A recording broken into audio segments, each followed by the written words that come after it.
ఏంటండో ఏం చేస్తున్నారేంటి? అసలే మటన్ కొట్టు మస్తాన్ బాబాయ్ ఇచ్చిన చికెన్‌తో అద్దిరిపోయే ఫ్రై చేశానండి. సూపర్ టేస్టీగా ఉంది. అసలు తింటుంటే చాలా చాలా టేస్టీగా అనిపించింది. ముక్క చాలా టెండర్‌గా ఉడికేసి సెమీ సాఫ్ట్‌గా ఉందని చెప్పొచ్చు ఫ్రై. ఫ్రై చాలా అంటే చాలా బావుంది. మటన్ కొట్టు మస్తాన్ బాబాయ్ మంచి చికెనే ఇచ్చారులెండి. ఎందుకంటే మటన్ నేను తిననని తెలిసిపోయింది కదా! అందుకని. సైడ్ డిష్‌గా దోసకాయ టమాటా కర్రీ అండి.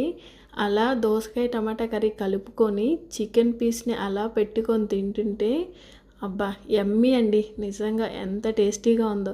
ఇప్పుడు వాయిస్ ఓవర్ చెప్తుంటే నాకే మళ్ళీ తినాలనిపించేస్తుంది. అంత టేస్టీగా ఉంది. మీ ఇంట్లో ఏం తిన్నారు? మీరేం చేశారు? ఈ సండే రోజు ఏం స్పెషల్ వండారో కూడా కామెంట్ చేయండి. నచ్చితే లైక్ చేయండి, షేర్ చేయండి, కామెంట్ చేయండి. మస్తాన్ బాబాయ్ మాత్రం మంచి చికెన్ ఇచ్చారని చెప్పొచ్చు. సబ్స్క్రైబ్. Bye friends.